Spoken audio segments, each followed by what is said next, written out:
Somos iglesia, Señor. Somos tu pueblo escogido, Padre. Gracias. Te bendecimos, Señor.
Vivo estás en gloria y honor, reinas en victoria, Señor.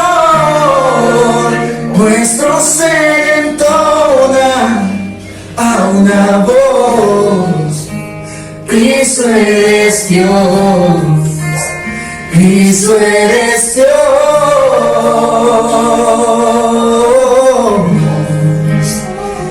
Eres el Dios de nuestra vida, eres el Dios de nuestro corazón, eres el Dios de mi corazón, Señor. A ti te adoro, a ti te glorifico.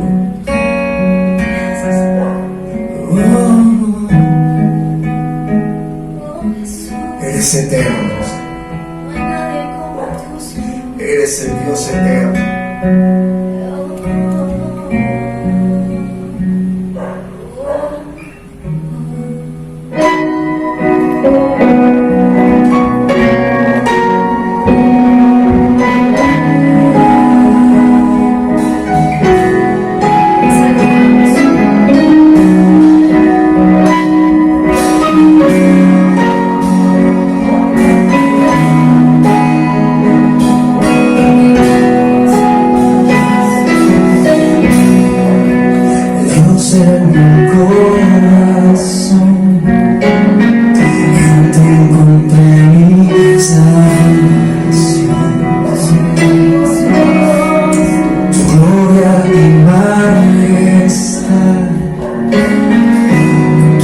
Siempre contemplar, tú eres mi adoración y mi eterna canción. Todo mi interior es cautivado por tu amor.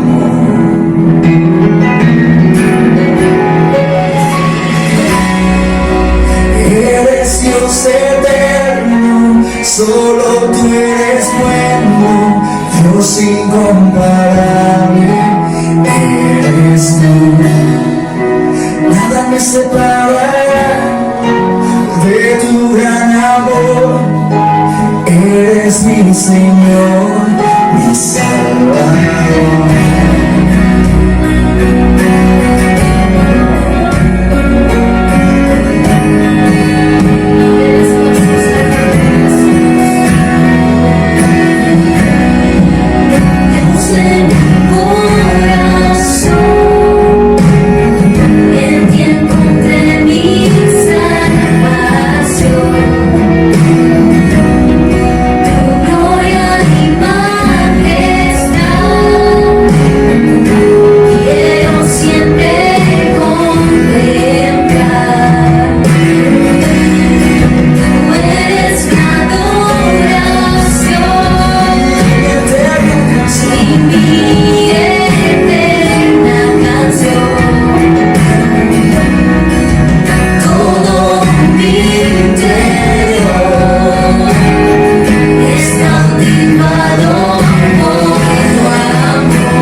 Solo tú eres bueno, Dios incomparable, eres tú.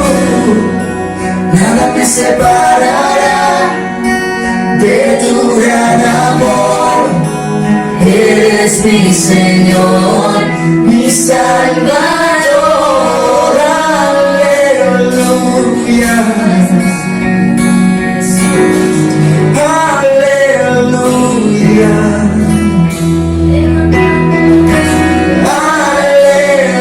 Aleluya. Oh Santo. Aleluya. Digno.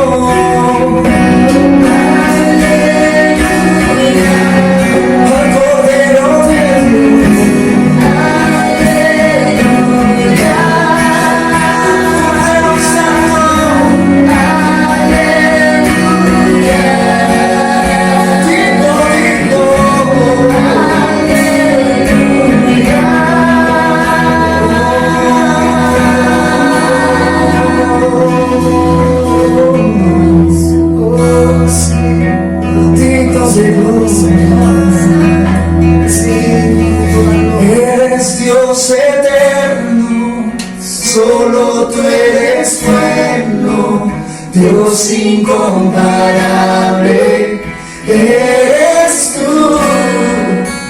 Nada me separará de tu gran amor.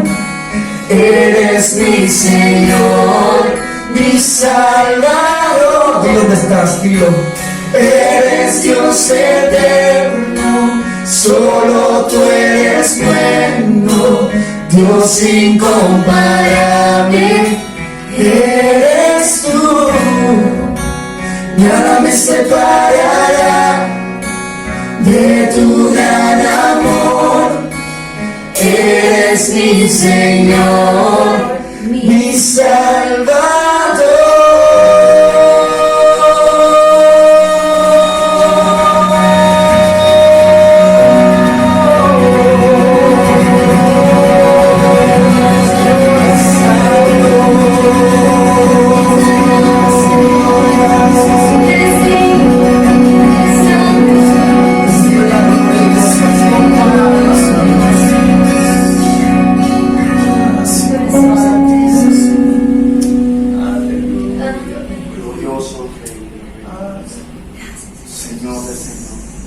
Hemos dicho en prédicas anteriores que no podemos olvidar que el Evangelio es como la música.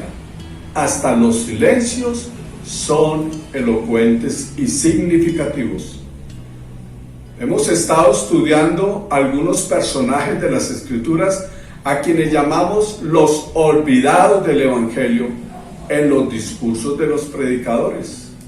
Hoy tenemos el olvidado del sepulcro de Jesús. El olvidado del sepulcro de Jesús. Hay tumbas y sepulcros en este mundo que perpetúan la memoria del célebre difunto. Incluso también encontramos tumbas de desconocidos que utilizan mausoleos para pretender distinguirse en grandiosas tumbas de mármoles con puertas de bronce y vitrales de colores. Curiosamente, la tumba más visitada del mundo es la más sencilla y modesta. Sepulcro pequeño, tan pequeño que ni puerta tiene, enclavado en la roca de un montecito. Y dice quienes les han visitado que hay un penetrante olor a cera quemada. Pero lo más curioso de todo esto es que el supuesto difunto que debía estar allí ya no está. Es la única tumba vacía de todo Jerusalén. El dueño del sepulcro era un hombre rico que se llamaba José y era originario de Arimatea, pintoresco pueblecito enmarcado en el centro de Palestina. Ciertamente José llegó a ser rico y notable en su tiempo, pero él nunca se imaginó que fuera un sepulcro nuevo lo que iba a perpetuar su nombre en la historia.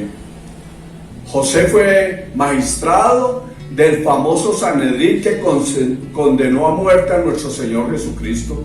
Aunque los relatos bíblicos afirman que Él no estuvo de acuerdo con tal determinación, también la Biblia descubre su cercana relación con Nicodemo, aquel miembro del Sanedrín que relata Juan capítulo 3, que vino de noche a visitar a Jesús y se hizo discípulo del Señor en secreto. A este olvidado en nuestros sermones, José de Arimatea, la palabra le atribuye dos elogios que muy pocos del Sanedrín se podían predicar. En Lucas, el capítulo 23, versículo 50, se nos dice que era un hombre bueno y justo. José de Arimatea no llegó a nuestra historia por ser rico, ni por ser magistrado del Sanedrín, ni por ningún atributo especial o algún encuentro con el Señor Jesucristo. Simplemente sabemos de él a través de aquel sepulcro comprado por él, quizás previendo la posibilidad de su propia partida a este mundo. A esta famosa tumba, anexa cerca al Calvario, se le ha dado hasta el día de hoy el impropio nombre de la tumba de Jesús. Sin embargo, no fue así. La tumba fue siempre de José. Él nunca se la regaló a Jesús, ya que los muertos no pueden recibir ni poseer nada. Él simplemente entregó su posesión sin que Jesús se la hubiera pedido, sin ninguna exigencia, para depositar allí a quien secretamente había amado.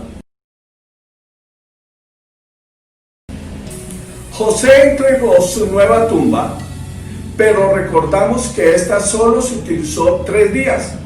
Seguramente regresó a su dueño cuando esta quedó vacía. Esta tumba sigue estando casi nueva a través de 2000 años.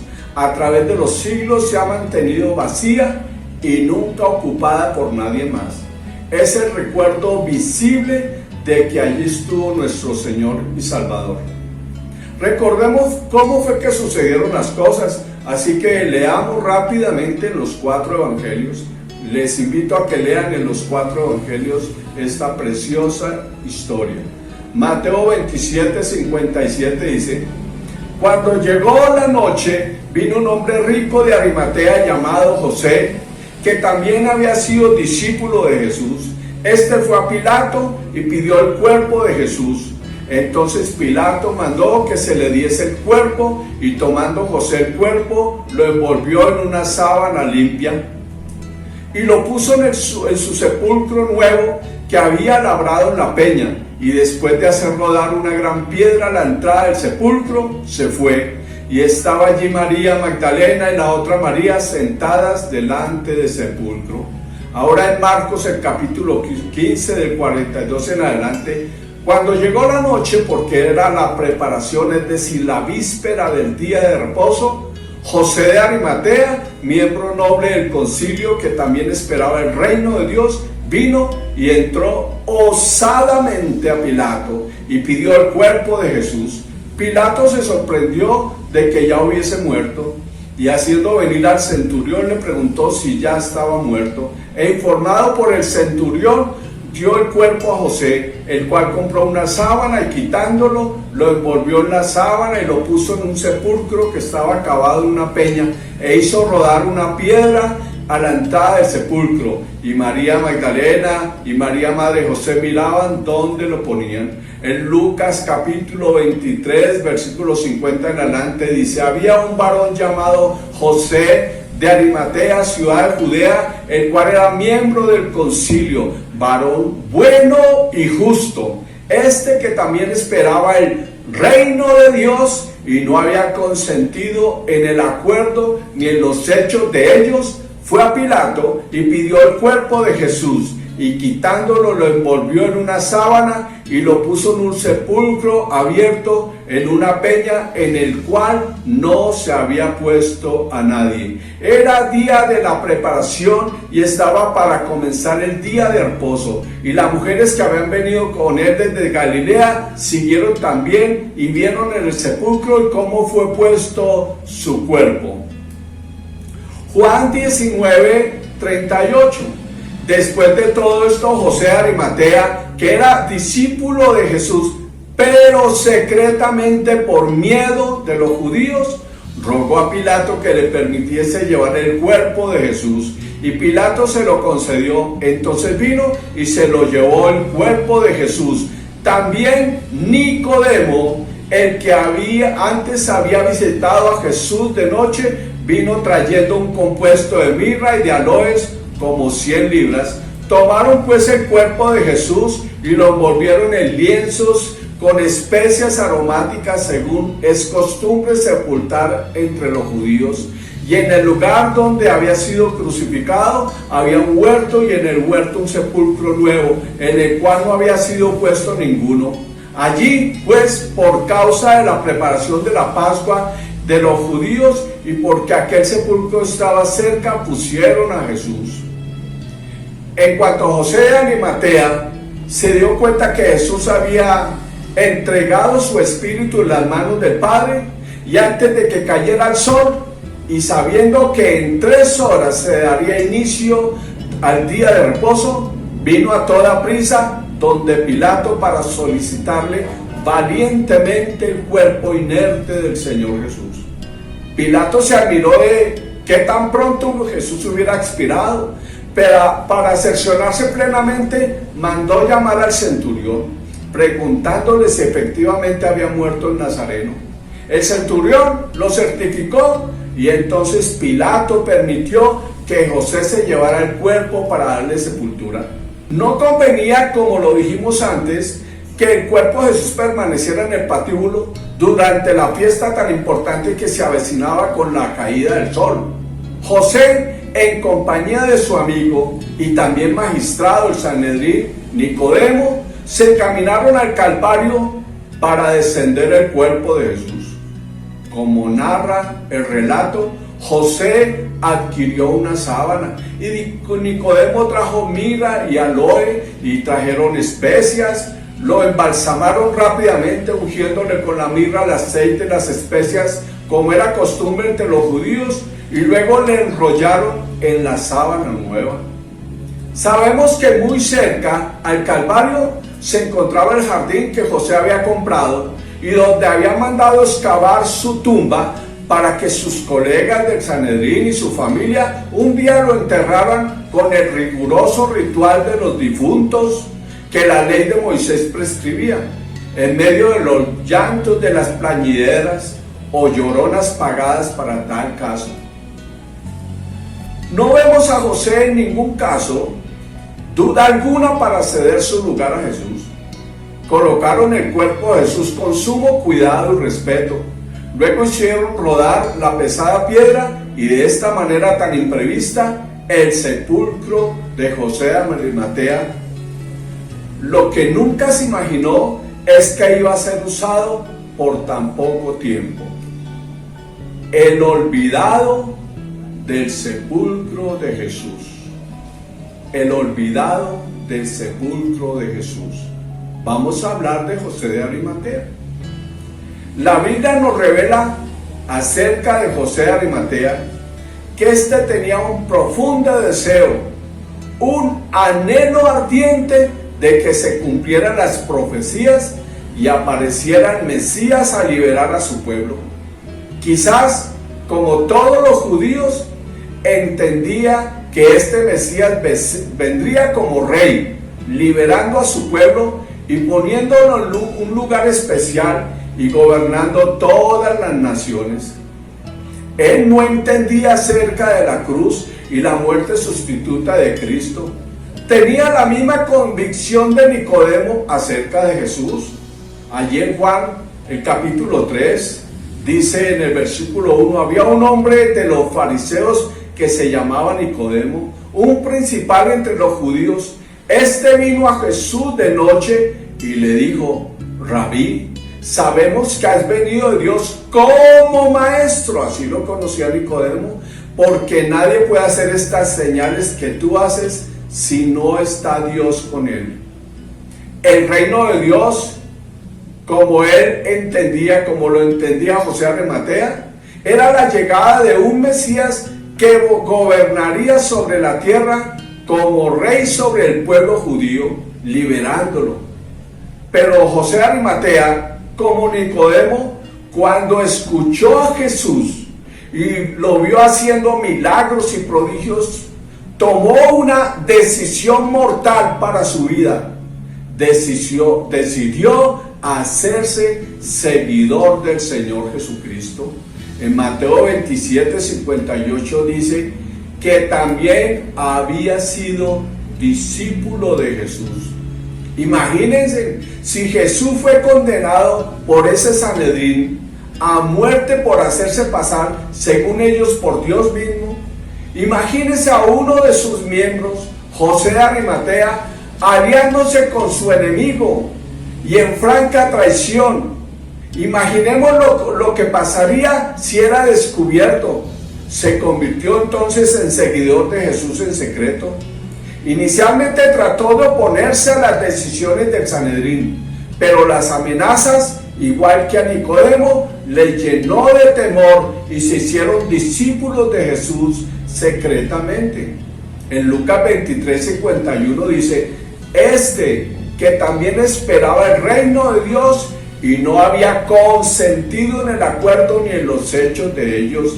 Y Juan 9:38, después de todo esto, José de Arimatea, que era discípulo de Jesús, pero secretamente por miedo de los judíos, tímidamente acompañó a Jesús, junto con sus colegas de Sanedrín, todo el proceso de juzgamiento, condena y muerte de nuestro Señor Jesucristo. Pero había algo en José de Arimatea: un fuego le quemaba su corazón. No sabía que ese fuego lo llevaría a tener un lugar preponderante en el Redentor. Cuando vio a su Redentor crucificado, tomó una decisión junto a Nicodemo. El temor desapareció, y por encima incluso de los mismos discípulos, quienes dejaron solo al Señor Jesucristo, por encima de las mujeres que acompañaron a Jesús, por encima de las consecuencias que podría acarrearle sus decisiones, hizo público su amor por el Señor Jesús. Dice la Biblia que entró osadamente ante Pilato. Cuando la Biblia habla con el término osadamente, se refiere a valentía, decisión, atrevimiento, descaro, audacia, imprudencia, arrojo y también al mismo tiempo resolución. Marcos 15:43 dice: José de Arimatea, miembro noble del concilio, que también esperaba el reino de Dios, vino y entró osadamente a Pilato y pidió el cuerpo de Jesús. No fue solo una tumba lo que José de Arimatea entregó, decidió entregarse a sí mismo junto a Nicodemo, darlo todo por amor al Señor, y su decisión traería en manos del Señor bendición para cada hombre sobre la tierra y para él mismo. José de Arimatea decidió depositar en Jesús lo suyo, porque de alguna manera algo ardía en su corazón. Lo mío está mejor en las manos del Señor que en mis propias manos. El Señor no necesitaba las riquezas de José de Arimatea, aunque él era muy rico. Ese no era el problema de José de Arimatea. Su riqueza no era su problema. Saben, en la Biblia hay una historia de un encuentro del Señor Jesucristo con un joven rico. En ese encuentro Jesús le dijo: vende todo lo que tienes y dalo a los pobres. Cuando el joven rico escuchó esto, se sintió muy triste, acongojado, y se alejó del Señor Jesús. Decidió por sus riquezas antes que seguir a Cristo. Las riquezas gobernaban el corazón de este hombre. En cambio, el problema de José de Arimatea, repito, no eran sus posesiones, porque la misma escritura lo dice. En Lucas capítulo 23:50 dice: había un varón llamado José de Arimatea, ciudad de Judea, el cual era miembro del concilio, varón bueno y justo. Era un hombre bondadoso, pero al mismo tiempo justo. Y no era justo porque fuera equitativo en sus hechos, sino que esperando el reino de Dios, ofrecía sacrificio y holocaustos, y sin darse cuenta estaba confiando en el sacrificio de Cristo. Eso era lo que lo hacía justo delante del Padre, delante del Señor. Su problema era que amaba profundamente al Señor, pero el temor era el temor hacia los hombres, hacia los judíos, hacia su concilio, era lo que le impedía moverse, el temor a que podía ser muerto por ser seguidor de Jesús. Si se decidía por el Señor, le podía costar la vida, entonces el temor le gobernaba. Por eso es que era un seguidor secreto del Señor Jesús. El Señor, escuchen bien, no puede tomar nada de mí, nada de usted. Si eso que tengo, si eso que usted tiene en su alma, tengo mi alma, es mi ídolo. Si lo que tengo de posesión desplaza al Señor, en este caso, como en José de Arimatea, el temor, entonces el Señor no va a utilizar nada. ¿Saben? Jesús no está tomando mucho de nosotros, pues tenemos ahora un evangelio ególatra, un evangelio de lo mío. Si tomamos la decisión de ponerlo todo en sus manos, entonces el Señor distribuirá lo poco que doy, multiplicándolo para el bien del mundo. Si no me interesa predicar, el Señor no me forzará, no me obligará. Usted lo sabe. ¿Cuántos años llevamos invitándola a predicar el evangelio, a decir que la gran comisión es un mandato, pero nadie quiere ir? El Señor no nos obliga. Pero si tomo lo poco que tengo, lo poquito, así le doy un poquito al Señor y lo pongo en sus manos, podré ir, podré ser enviado, y Él enviará también a muchos, y miles recibirán la vida del Señor, y mi vida será cada día realmente abundante. Si no voy, Él no me obligará, pero las riquezas, los miedos, la falta de vida se irán entonces gobernando mi alma. Si no voy, si no pongo mi vida y mis cosas en las manos del Señor, nunca podré ser feliz ni tendré la vida abundante que Él prometió. José de Arimatea, con valentía, con osadía, fue donde el condenador de Jesús, Pilato, con el permiso de tomar el cuerpo de Jesús, públicamente con Nicodemo, donde todos lo veían, decidieron tomar el cuerpo del Señor Jesús. Frente a sus colegas del Sanedrín, frente a los soldados romanos, frente a los seguidores de Jesús, tomaron el cuerpo bendito del Señor Jesús. Se tomaron públicamente también el tiempo para limpiar su cuerpo, quizás para acariciarlo, para besarlo, para derramar cientos de lágrimas y con ellas, con sus propias lágrimas, limpiar las manchas de la tortura, quitarle esa terrible corona de espinas a nuestro Señor. Públicamente tomaron el tiempo para colocar la mirra, el aloe, las especias, ya con un significado verdadero de adoración.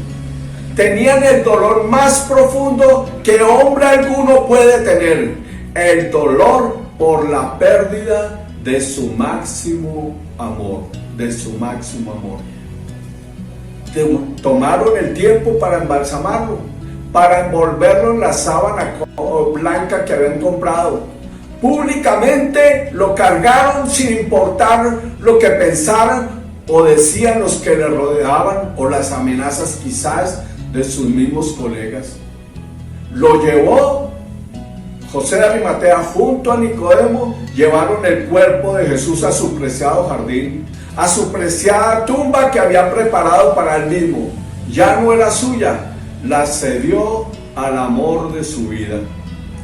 Y lo depositaron en profundo amor y llanto, y totalmente convertidos, lo pusieron sobre la piedra en la tumba, y corrieron esa piedra con la cual taparon la tumba, y se alejaron de allí con el corazón destrozado. Y allí, en la tumba, con todo lo que dio José de Arimatea, comienza otra historia maravillosa. Allí, dentro de la tumba, prosigue el Señor con su obra maravillosa. El Señor comienza su obra maravillosa, la obra de la tumba, porque un hombre dio algo de él, dio todo de sí mismo, y sobre eso el Señor siguió la historia salvífica de la tumba, de la sepultura. José de Arimatea no puso nada para la salvación del hombre, nada. José de Arimatea puso su vida en las manos del Señor Jesús, puso en riesgo su vida con algo suyo, una tumba, y a partir de lo que dio José de Arimatea en la tumba, sigue la historia de la salvación para todos los hombres. Se cerró la tumba y allí en la soledad, en el silencio, sucede algo maravilloso. Nadie lo ve, ningún hombre lo sabe. Allí, dentro del sepulcro, continúa la historia de nuestra salvación, en la tumba cedida por José de Arimatea. El cuerpo de Jesús yace sobre la piedra, pero algo grandioso sucede. Jesús, Dios mismo, se levanta. Su cuerpo permanece inerte. Y Jesús, Dios Espíritu, se levanta y durante 3 días obra maravillas por nuestra redención. El entierro de Cristo se menciona específicamente en el credo de los apóstoles. Fue crucificado, muerto y sepultado. El Evangelio incluye como parte fundamental de la salvación y la afectación sobre los creyentes la sepultura. A la pregunta, ¿por qué fue enterrado Jesús? Esto significa que Jesús en cuerpo murió realmente. En la ley judía, escuchen bien, el Sabbat era el 7º día obligado para guardar reposo.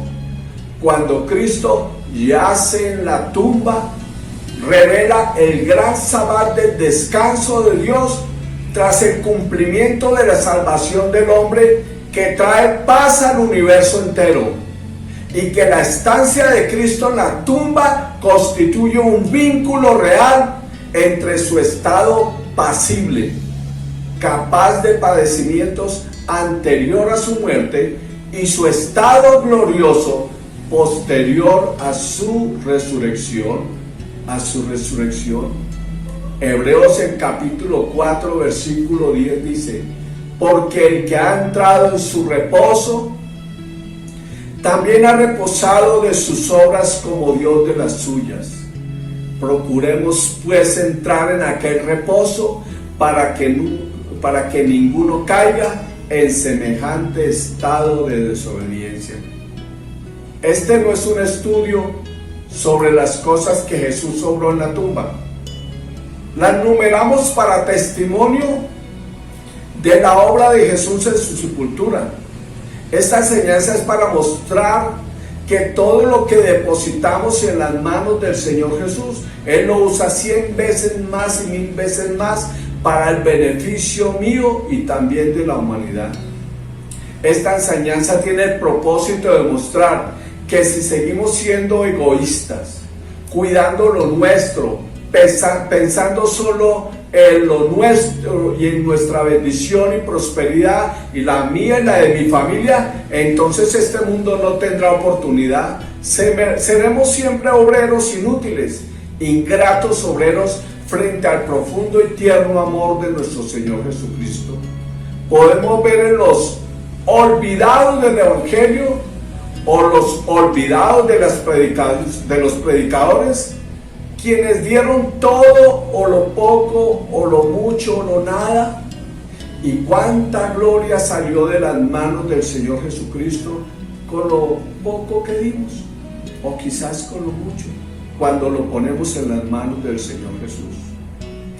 quiero mostrarles algunas cosas de lo que sucedió en la tumba. Como les dije, no vamos a estudiar sobre ello, pero las voy a mencionar.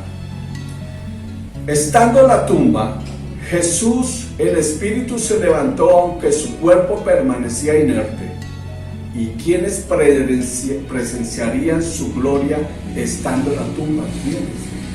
Primera de Pedro 3:19 dice: en el cual también fue y predicó a los espíritus encarcelados, los que en otro tiempo desobedecieron, cuando una vez esperaba la paciencia de Dios en los días de Noé, mientras se preparaba el arca, en la cual pocas personas, es decir, 8, fueron salvadas por el agua. Efesios, el capítulo 4, versículo 8 dice: por lo cual dice, subiendo a lo alto, llevó cautivo a la cautividad y dio dones a los hombres. Y eso de que subió, ¿qué es? Sino que también había descendido primero a las partes más bajas de la tierra. El que descendió es el mismo que también subió por encima de todos los cielos para llenarlo todo.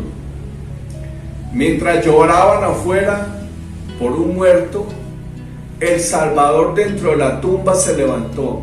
Aunque su cuerpo permaneció durante 3 días inerte, aunque había muerte sobre su cuerpo, Él, Dios Espíritu, se levantó para dar vida.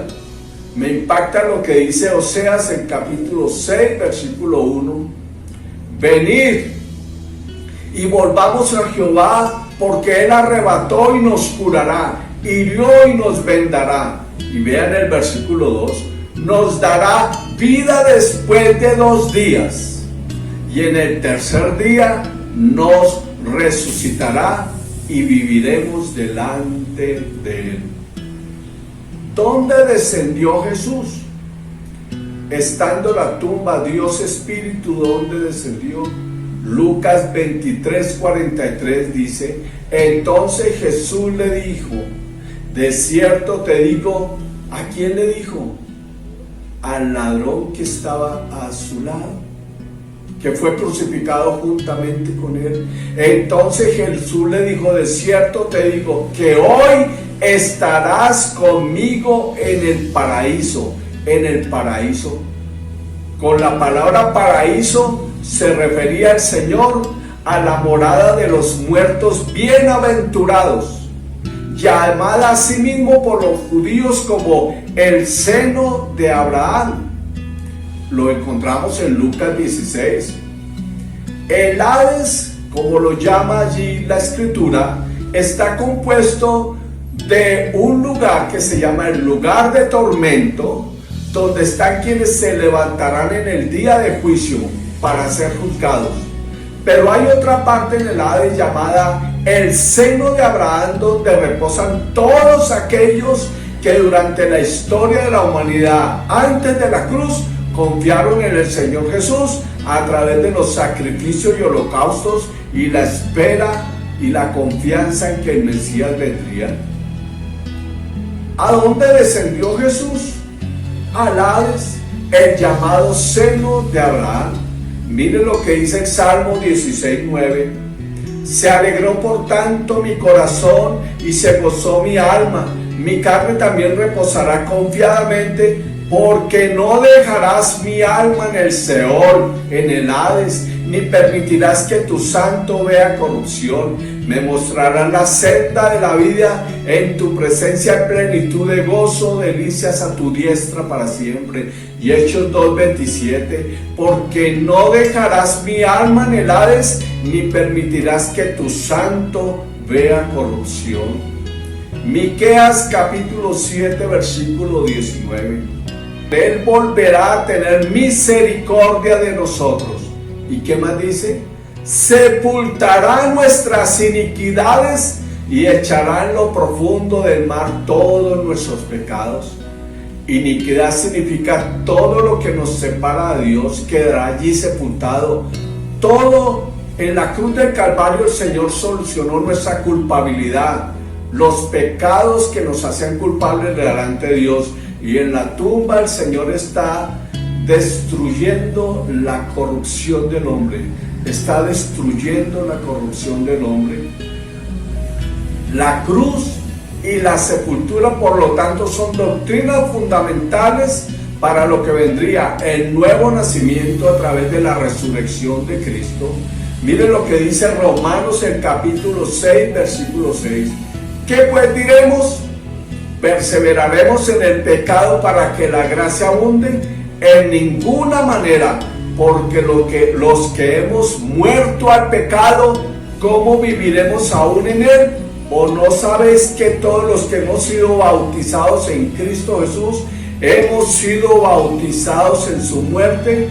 Y miren el versículo 4, porque somos sepultados juntamente con él para muerte por el bautismo, a fin de que como Cristo resucitó de los muertos por la gloria del Padre, así también nosotros andemos en vida nueva, porque si fuimos plantados juntamente con él en la semejanza de su muerte, así también lo seremos en la de su resurrección. José de Arimatea es uno de los olvidados del Evangelio por nosotros los predicadores. Pero no nos queda duda que cuando él se dio su vida, cuando puso en las manos del Señor lo suyo, Jesús obró y multiplicó maravillosamente para el mundo y para él mismo, para el mismo José. José de Arimatea, cuando depositó no solamente la tumba, sino que hizo pública su confianza en el Señor, recibió no solamente 100 veces más. No, en aquella tumba descansa nuestro reposo, nuestra muerte en Cristo, para que la vida de resurrección, su vida, sea la vida eterna en la cual siempre viviremos. Y eso mismo recibió José de Arimatea. José de Arimatea no puso nada, absolutamente nada para la salvación. Quizás si él no hubiera cedido la tumba, Jesús hubiera sido puesta a otra persona, Jesús hubiera puesto a otra persona. Pero recordemos a este olvidado del Evangelio por haber cedido todo al Señor. Si el Señor le hubiera pedido sus riquezas, seguramente también las hubiera dado. De José de Arimatea aprendemos que todo lo que somos, todo lo que tenemos está mejor en las manos del Señor que en las nuestras. No importa si no tenemos nada. Si nos damos al Señor en la más profunda pobreza, Él siempre hará maravillas. Él nos dejó, escuchen bien, una maravillosa tarea para que nos diéramos a sí mismos, para que nos diéramos totalmente. No vamos a salvar a nadie, porque Él es el único Salvador, pero nos dejó una maravillosa tarea para que podamos vivir lo que somos. En Cristo somos, vivimos, nos movemos, le pertenecemos al Señor. Él nos está dando una enseñanza maravillosa a través de esta gran comisión para que demos todo de nosotros y para que recibamos al 1000 por 1, al 100 por 1, maravillosamente multiplicado en la multitud, en este mundo que tanto necesita, y al mismo tiempo voy a recibir vida y vida en abundancia. No es lo que dice Mateo 28, 19. Mateo 28, 19 no es una sugerencia, no lo es un mandato, pero es un mandato de amor. Debemos de obrar por amor. Él no nos va a obligar. Si no damos lo que somos, por lo menos lo poquito que tenemos, si no lo damos, ¿cómo podrá cumplirse este mandato? Dios no nos obliga, pero Él puede hacer maravillas con lo que da. Mateo 28, 19, mira el mandato. Por tanto, id y haced discípulos a todas las naciones, bautizándolos en nombre del Padre, del Hijo y del Espíritu Santo, enseñándoles que guarden todas las cosas que os he mandado, y he aquí que estoy con vosotros todos los días hasta el fin del mundo. Amén. José de Arimatea se dio voluntariamente, por amor, osadamente, valientemente, todo de sí, Aún él mismo se entregó, así mismo se entregó, y entonces Jesús obró, y grandiosamente en la tumba. Si no decidimos, si no nos damos por amor, si no entendemos que le pertenecemos totalmente a Él, al Señor, entonces Él nunca hará nada, sino que nos convertiremos en obreros inútiles, Escuchen, la fe consiste en amar su palabra y caminar sobre ella. Y recordemos algo fundamental: el que ama mi palabra, dice el Señor, la guardará y mi Padre le amará. El que no me ama, mi palabra no guardará. No importa si somos los olvidados de los otros, no importa si no tengo nada, si siempre he sido pobre, lleno de necesidades, sin estudio, si soy, como dice la Escritura, sin letras y del vulgo. No importa, mientras nos entreguemos con lo poco, lo nada que tengamos al Señor Jesucristo. Cuando le entreguemos lo mínimo, nos entreguemos a nosotros mismos, si es lo único que yo tengo, entregarme a mí mismo porque no tengo posesiones, entonces el Señor obrará y obrará eternamente para bienestar de este mundo que tanto lo necesita. La vida abundante que habla la Escritura no está en poseer, sino en darnos, en recordar día a día que somos muertos juntamente con Él en esa tumba bendita, y que la vida que tenemos es la de Él en la resurrección. Si seguimos defendiendo y esperando solo nuestro bienestar, perderemos, siempre perderemos. Todo estará mejor en las manos del Señor que en las nuestras, incluso nuestra vida, pues somos suyos, somos propiedad suya. Así que, mis queridos, tal vez seamos de los olvidados de este mundo y no tengamos nada, pero la vida de José de Arimatea, como la vida de aquel pequeño que habíamos predicado antes, aquel pequeño que dio todo lo que tenía, el pequeño de los panes y los peces, a través de todo lo que dieron, a través de su vida, de lo poco, lo mucho que tenían, y se lo pusieron en las manos del Señor Jesús, el Señor multiplicó, obrando grandes bendiciones para este mundo, y nos convertimos entonces en siervos útiles. Y como resultado, como Jesús dijo, yo he venido para que tengan vida y para que la tengan en abundancia.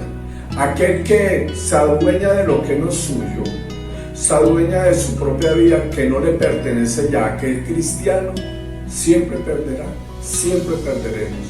Así que aunque seamos olvidados de los hombres, en las manos del Señor tenemos grandeza, tendremos grandeza. Dios los bendiga abundantemente.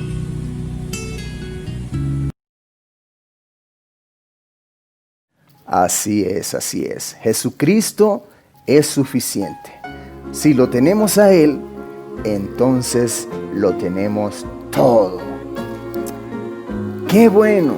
Estamos tan gozosos en esta mañana, amigo y amiga que nos ves y escuchas, de que hayas podido compartir con nosotros este tiempo tan maravilloso. Hoy el Señor está haciendo un llamado a tu vida, un llamado de arrepentimiento para bien y no para mal. Él quiere librarte de las cadenas que hoy están atando tu vida. Vicios, pornografía, alcohol, prostitución, adulterios, drogas, cosas por las cuales tienes la mirada apartada del Señor. Él también quiere sanarte de esa enfermedad que hoy padeces. Él quiere llenar tu corazón de alegría, gozo, esperanza. Y una de las cosas más importantes que Él quiere darte son paz. Esa paz que sobrepasa todo entendimiento, pero también quiere darte vida y vida eterna. Tal vez tú hoy has escuchado este llamado y sientes esa inquietud en tu corazón por conocerle más. Y me preguntarás, hermano, ¿y cómo? ¿O qué debo hacer para que Él entre en mi vida? Allí donde estás, allí en tu lugar, no importa dónde, tal vez en la cárcel, en un hospital o simplemente en tu casa, te invito a que cierres tus ojos y repitas con todo tu corazón esta oración conmigo. Padre bueno, en esta mañana quiero pedirte perdón por mis pecados, porque he vivido de una manera que no te agrada. He vivido lejos de ti. Ayúdame a vivir desde ahora y por siempre para ti. Lávame más y más con tu sangre preciosa, porque hoy entiendo que en la cruz pagaste en mi lugar y que al tercer día resucitaste de entre los muertos, venciendo la muerte para darme vida eterna. Hoy te pido que entres en mi corazón y seas el dueño y amo absoluto de mi vida, porque quiero vivir para ti. Quiero adorarte con todo mi ser y darte siempre la gloria, la honra y la alabanza por siempre, solo a ti, mi Dios. Escribe mi nombre en el libro de la vida, porque desde hoy te confesaré como mi Padre, como mi Señor y como mi Salvador. Amén, amén, amén. Si tú hiciste esta oración conmigo en esta mañana, te invito a que te pongas en contacto con nosotros a través de los números que ves en pantalla para que juntos sirvamos, celebremos y adoremos al único, digno y merecedor de gloria, Jesucristo. Aleluya. Dios te bendiga, mi hermano.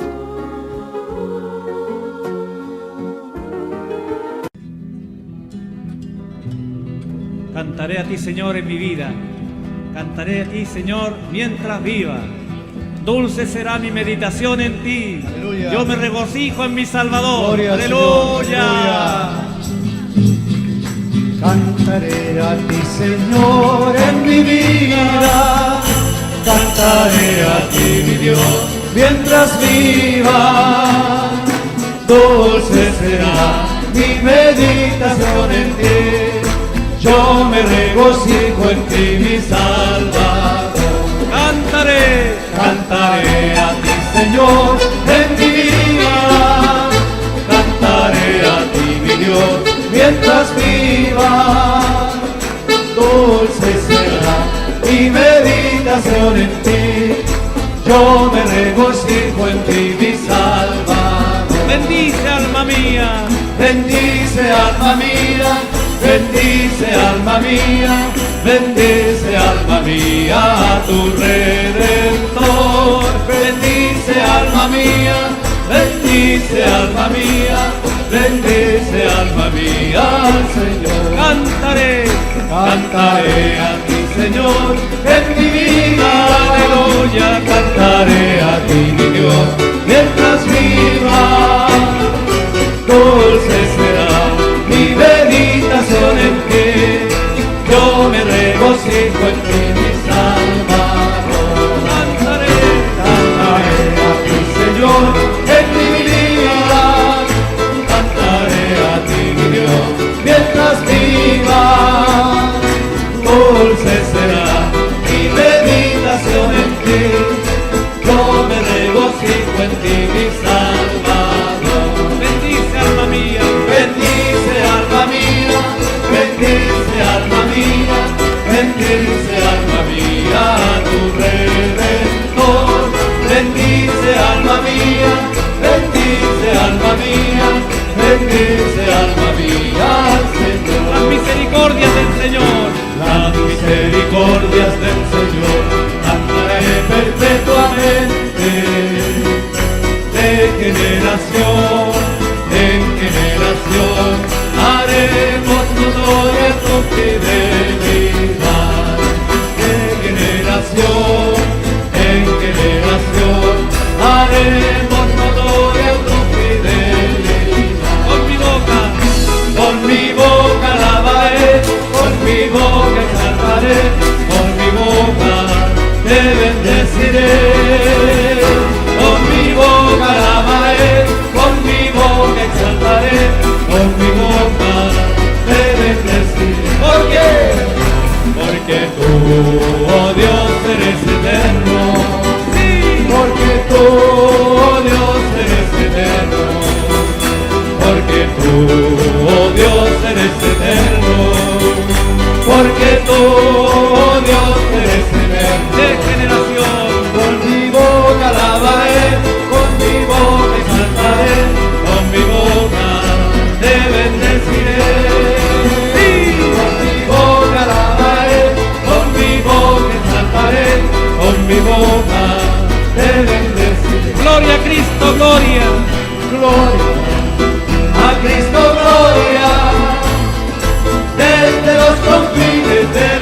cetro de equidad es el cetro de tu reino. Has amado la justicia y aborrecido la maldad, por lo cual te ungió el Dios tuyo, con óleo de alegría, más que tus compañeros. Aleluya, aleluya, aleluya. Anhelamos tu venida, oh Señor, Señor Jesús. Tierra vuelve pronto a reinar. Venga tu reino. Ha llegado la hora de vindicar tu glorioso nombre, de poner a tus enemigos por estrado de tus pies, de crear las naciones con vara de hierro. Entraremos en el reino de 1000 años de paz. Aleluya, aleluya, aleluya,